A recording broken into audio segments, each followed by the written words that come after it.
નમસ્કાર મિત્રો, મારી યુટ્યુબ ચેનલમાં તમારું હાર્દિક સ્વાગત છે। આજે આપણે વાત કરવાના છીએ બરવાળાના માર્ગમાં કસાઈઓ અને બાવલભા સાથેની ઘટના। ગામના પાદરમાં કોઈ નથી એવો મોકો જોઈ અને 9 કસાઈ 9 ઘોડે સવાર 10 ગાયો ઉપાડીને હાંકી આપણી ઉતાવળીના કાંઠે જે માર્ગ વાઢેલા ગામનો માર્ગ કહેવાય માર્ગે ગાયો હાંકી છે। ત્યારે નદી નાની માર્ગ મોટો હતો અને એ જ સમયે સિપાઈ જેને ગામ સપાઈ કઈ બોલાવે છે તે સપાઈ બહાર જવા ગયેલા એ પાછા વળતા ગાયોને ઓળખી ગયા, આ તો મારા ગામની ગાયો। અવાજ કર્યો, એ ભાઈ ગાયોને ક્યાં લઈ જાવ છો, છોડી દ્યો। કસાઈઓ સામો જવાબ આપે, હવે હાલતો થા, હાલતો, નકામો નાકનો કૂટાઈ જઈશ, આમાં તારી કોઈ ગાય નથી। સપાઈ કે મારી ગાય ભલે ન હોય, મારા ગામની ગાયો મારામાં પ્રાણ છે, ત્યાં સુધી નહીં લઈ જવા દો, માટે ગાયોને છોડી દ્યો। કસાઈઓએ ધ્યાન આપ્યું નહીં, ચાલવા લાગ્યા। સપાઈ પાછળ દોડી એક ઘોડાની લગામ પકડી લીધી, ઊભો રે, ક્યાં જઈશ? ત્યાં તો કસાઈએ તલવાર ખેંચીને સપાઈના હાથ ઉપર એટલો જોરથી ઘા કર્યો કે સપાઈનો હાથ કાંડામાંથી જુદો પડી ગયો। સપાઈના બીજા હાથમાં 1.5 શેરનો પિત્તળનો લોટો હતો, એનો એટલા જોરથી ઘા કર્યો કે કસાઈનું તાળું તોડી નાખ્યું। માથામાંથી લોહી વહેવા લાગ્યું, ચક્કર ખાઈ નીચે પડ્યો। સપાઈ એની તલવાર લેવા જ્યાં હાથ લાંબો કરે છે, હાથ લંબાવ્યો ત્યાં તો પાછળથી તલવારો વરસી અને સપાઈ ધરતી ઉપર ઢળી પડ્યો। 9 ઘોડે સવાર ગાયોને મૂકી રસ્તો બદલી પાછા વળી અને બરવાળાનો માર્ગ લીધો। આ બનાવ લખવામાં કહેવામાં વાર લાગે પણ એક પલકમાં બની ગયો। મિત્રો, ઘણીવાર કોઈ એવા માણસ બહાર ગામ ગાયો હોય, સાંજે ઘેર આવે એટલે ગામ આખાને એમ કે લા આખું ગામ હતું તોય ગામમાં આવી, બહાર ગામના મારી જતા રહે, ભાઈડો ગામમાં હતો નહીં, નહીતર એકે એકનો ગોટો વાળી દેત। ત્યારે એમ કહેવાનું મન થાય કે ઘર ભેગીનું થા, ઘર ભેગીનું, તારા બાપ ગોટો વાળી દે એવા હતા, થોડાક ગીલી ડંડે રમવા આવ્યા હતા, મારવા આવે એમ મોળા ન હોય અને આ પાછો ગામ આખોનો ઠપકો દેતો હોય, અંધારું થાય પછી હનુમાનની એ દેરી વળતો ન હોય। ગામના માણસો ભેગા થઈ ગયા, રીડિયા રભણ થવા લાગ્યા, ત્યાં તો બુંગ્યો ઢોલ વાગવા લાગ્યો, ઘોડો ધોડો ધોડો અવાજ કરવા લાગ્યા। આ અવાજ બાવલ બારૈયાના કાને પડતા એકદમ ડેલી ખોલી, જ્યાં બહાર નીકળે ત્યાં તો એકે સમાચાર આપ્યા, બાવલબા જલ્દી જલ્દી હાલો, આપણા ગામમાં કસાઈઓ આપણા એ સપાઈને મારી ભાગી ગયા છે। બાવલબા પાછા વળ્યા, વેગી નામની ઘોડી ઉપર પલાણ નાખ્યા, કમરમાં કટાર, ભેટમાં તલવાર બાંધી, હાથમાં સાંગ લીધી અને વેગી વેગમાં છૂટી જાય જ્યાં સપાઈનું શરીર પડ્યું છે, હજી શરીરમાં પ્રાણ છે। ઘોડી ઉપરથી નીચે ઉતરી અને સપાઈનું માથું પોતાના ખોળામાં લીધું। સપાઈ આંખ ખોલી, છેલ્લા શબ્દ મેં આ ગામનું ઋણ ચૂકવ્યું છે એટલું કહેતા સદાને માટે આંખ બંધ કરી દીધી। માથું નીચે મૂકી બાવલ બારિયા ઘોડી ઉપર સવાર થયા। કોઈએ કહ્યું કસાઈઓ આથમણી દિશામાં ગયા છે, આથમણો એ માર્ગ લીધો છે। એ જ સમયે નૂરબાઈમાં નદીમાં સ્નાન કરવા ગયેલા, એમના કાને ઢોલ સંભળાતા એમ થયું કે મારા ગામમાં કાંઈક અજુગતું થયું છે, એટલે ઉતાવળા એ ગામ બાજુ આવે। વાઢેલાનો માર્ગ એ સમયમાં આજે જ્યાં નૂરબાઈમાનું મંદિર છે ત્યાંથી નીકળી પછી બરવાળાના માર્ગ ભેગો મળતો, આમથી બાવલભાને આવવું અને આ બાજુથી નૂરબાઈમાને જાવું, માર્ગ વચોવચ સામસામા મળી ગયા। બાવલ બારૈયા ઘોડી ઊભી રાખી આખી વાત કરે, પોતાના પતિનું મૃત્યુ સાંભળવાતા નૂરબાઈમાં ખડખડાટ હસવા લાગ્યા। બાવલના મનમાં પ્રશ્ન ઉઠે, મારી બહેનને આઘાત લાગી ગયો, ઘોડી ઉપરથી નીચે ઉતરી, બેન બાવલ, ઘેર હતો છતાં તારા સુહાગને બચાવી ન શક્યો, મને માફ કરી દે બેન। ત્યાં તો નૂરબાઈમાં કહે, વીરા, મેં ધણી ધાર્યો એ બરાબર ધાર્યો, એની આજ મને ખાતરી થઈ ગઈ, જે ગામે 30 વર્ષ આશરો અન્ન પાણી અને હૂંફ આપ્યા એ ગામ માટે મારા ધણીએ શહીદી વોરી, એના જેવો બીજો આનંદ કયો હોય? મારા ધણીએ મારું નામ ને માથું ઊંચું કર્યું છે, મને આજ એ ખૂબ આનંદ છે ભાઈ।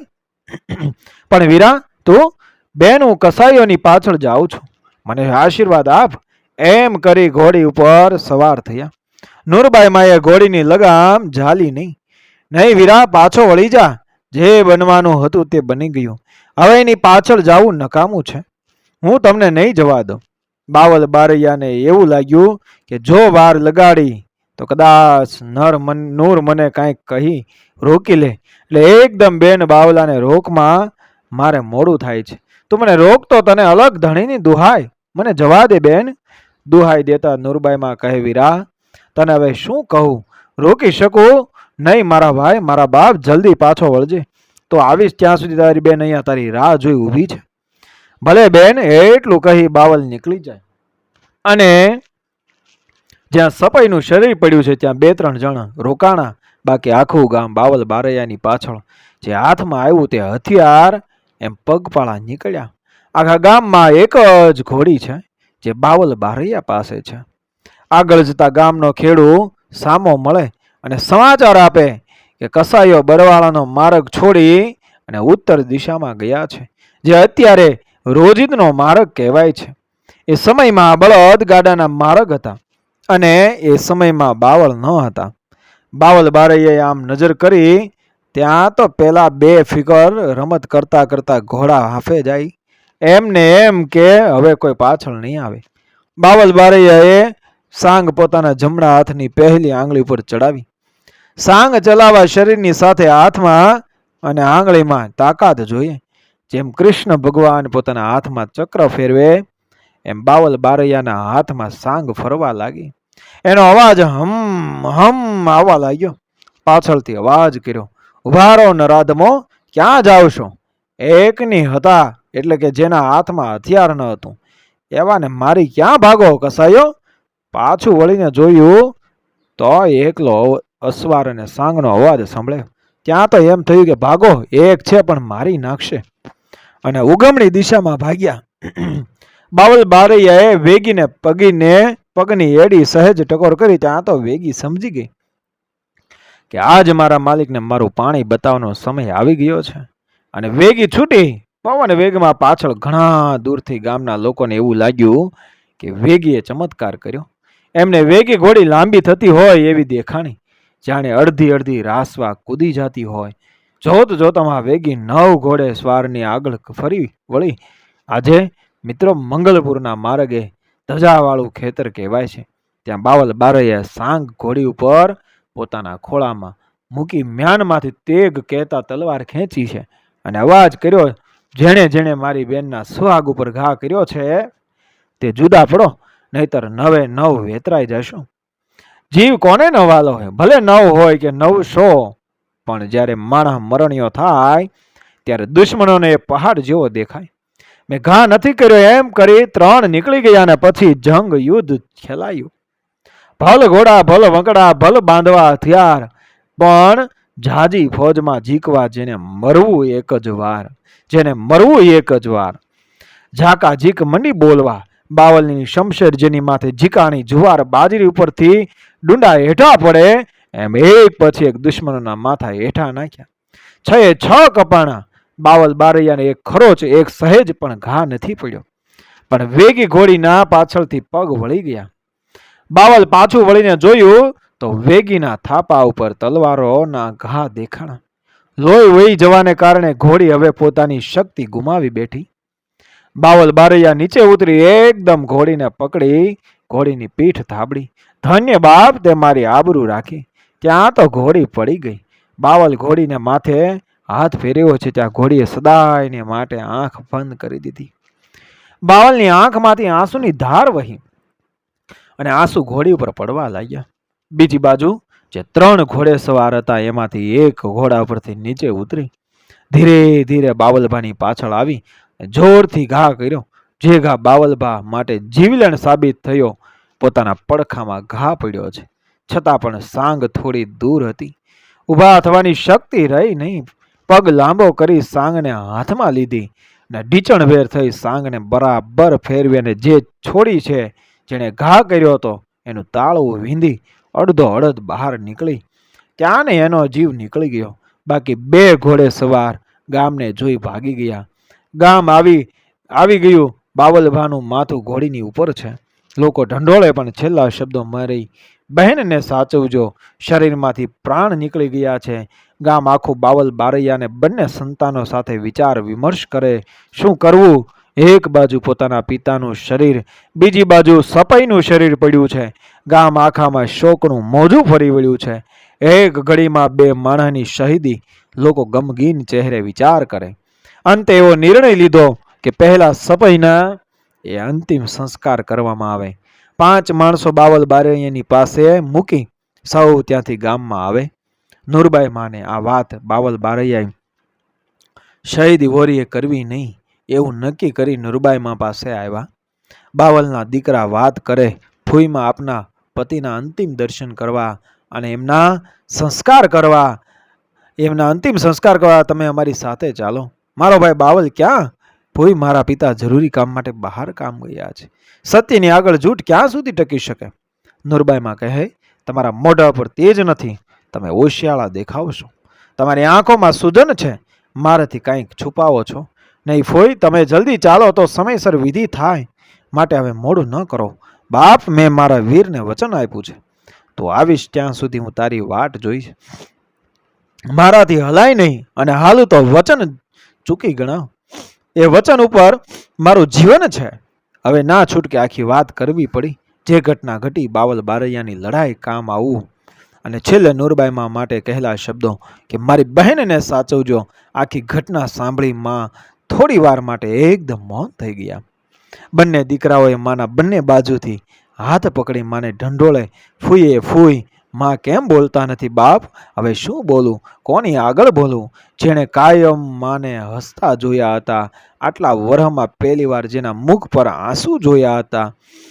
માના મુખમાંથી શબ્દો નીકળ્યા, મારા વીરા, તારા ખજાને ક્યાં ખોટ હતી? તારી બેનને તારા ખાપણની જરૂર પડશે. મને કોણ આ ખાપણ ઉઢાડશે? તારી વેગી ઘોડી તે બહુ હાકી. હવે પાછી વાળ વીરા, પાછી વાળ. એવી વેગી રે છૂટી છે પવન વેગમાં, અને વાગિયા તેથી બુંગિયા જોને ઢોલ રે મારા વીરની વેગી, મારા વીરની વેગી. બહુરે બળ્યો બાવલ ચાલ્યો સુણી, મારા સુહાગ કેરો સાદરે, મારા વીરની વેગી, મારા વીરની વેગી. સાંગુરે શોભે સુરાના હાથમાં, ભેટે તાણી બાંધી તલવાર રે, મારા વીરની વેગી, મારા વીરની વેગી. આમ યાદ કરી કરીને રડે છે ગામ, આશ્વાસન આપે છે. ધીરે ધીરે આંખો બંધ થવા લાગી. ત્યારે લોકો કહેવા લાગ્યા, માં દુખીને વધારે દુખી ન કરો. ત્યારે માં કહે, મારે અને મારા ભાઈને હવે છેટું પડી રહ્યું છે. મારા ભાઈના સ્વર્ગે મારા વિના સામૈયા કોણ કરશે? મને રજા આપો. બંને બાજુથી બંને ભાઈઓ કહે, ભોઈમાં અમને મૂકીને ન જાઓ. અરે બાપ, આ દેહ છોડીને જાઉં છું, આત્માથી સદાય તમારી સાથે રહીશ. છેલ્લા શબ્દ મારા શરીરમાંથી પ્રાણ નીકળી ગયા. પછી મારા દેહને અહીંયા દફનાવજો. મારા શરીરને બીજે ફેરવશો નહીં. મેં આ શરીરથી વચન મારા ભાઈને આપ્યું છે, એટલે મારા શરીરને માર્ગ વચ્ચે દફનાવવામાં આવે. હવે મને હસતા હસતા રજા આપો. એમ કહી કાયમને માટે આંખ બંધ કરી દીધી. ગામ માટે સહન કરવું ભારે હતું. નૂરમાં નરગઈ સમાય, એની સારગે વાગી વધાય, વેદે વાત વણાય, ધન ધન એની કમાય. ત્યાં ને ત્યાં સમાધિ તૈયાર કરી. પેલી વિધિ નુરબાઈ માની કરી. બીજી વિધિ જ્યાં સપાઈ શહીદ થયા ત્યાં એમને સમાધિ આપી. અને પછી જ્યાં બાવલ બારૈયા શહીદ થયા ત્યાં વેગી નામની ઘોડીને સમાધિ આપી. બાવલ બારૈયાના શરીરને બળદગાડામાં ગામમાં લાવી સ્મશાન યાત્રા લઈ ઉતાવળીમાં અગ્નિ સંસ્કાર કર્યા. મિત્રો, આજ જ્યાં સપાઈ નુરમાઈ બાની ખાંભી મોજૂદ છે, પછી અમુક સમયે વચેટિયાઓએ કંઈક એ સમયમાં રાજાને કાન ભંભેરણી કરી કે બારૈયા ગામ વસાવ્યું છે, તો કદાચ બળવો કરી ગામ પોતાનું કરી લેશે. એટલે રાજાએ બારૈયાને જુદા કરવા 5 ઘર બીજા ગામમાં વસવાટ કરવા હુકમ કર્યો. આ વાત બારૈયાને ન ગમી એટલે એક સાથે આખા ગામે બળદ ગાડા ભરી ગામ ખાલી કરી નીકળી ગયા. સમય જતા રાજાને પોતાની ભૂલ સમજાય પછી સમાધાન કર્યું. જમીન પાછી આપવાનું કોઈ પણ બારૈયા કહે, સમય આવે અમે જરૂર પાછા આવશું. ત્યાં સુધી 5 ખેતર અમારા ફૂઈને દિવેલમાં આપો. 5 ખેતર રાજાએ દિવેલમાં આપ્યા. પણ રાજાશાહી ગઈ પછી ખેડૂ હક લાગ્યા એમાં જે તે સમયે ખેડૂતો ખેડતા એના ખાતે ચડી ગઈ. મિત્રો, આજ ખમી દાણામાં બારૈયાના ઘર ભલે ન હોય, પણ જ્યારે ચોમાસું આવે ત્યારે તે ધરતી લીલું ઓઢણું ઓઢે ત્યારે ખમી દાણામાં ઘેર ઘેર લીલવણના નિવેદ થાય. એમાં પેલા નિવેદ નુરબાઈમાના થાય છે. અને એ દિવસથી આજ સુધી ગામની કોઈની જાન પરણીને પાછી આવે એટલે ગામના પાદરમાં જાન રોકાઈ જાય. નવવધુ નૂરબાઈ માને પગે પડવા જરૂર જાય છે મિત્રો. જ્યાં બાવલ બારૈયા શહીદ થયા એ જગ્યા આજ ધજાવાળું ખેતર તરીકે ઓળખાય છે. આજે આટલા વર્ષો પછી પણ ખમીદાણા ગામ તરફથી બળેવ રક્ષાબંધનના દિવસે ઘેર ઘેરથી પૈસા ઉઘરાવી ત્રણેય જગ્યાએ શ્રીફળ ધજા અગરબત્તી ચડાવે છે. હું ઘણીવાર ઉંમર લાયકને પૂછું તો કહેતા નૂરબાઈ માની ખાંભી સાવ જમીન પર હતી. પછી નાનો આટલો ઓટલો બનાવ્યો, પછી મોટો ઓટલો બનાવ્યો. વિક્રમ સંવંત 2059ના કારતક વદ બીજને શુક્રવાર તારીખ 22/12/2000ના રોજ મુંડી ગામના ગોહિલ બારૈયા તરફથી માની મૂર્તિ ભેટ પધરાવી.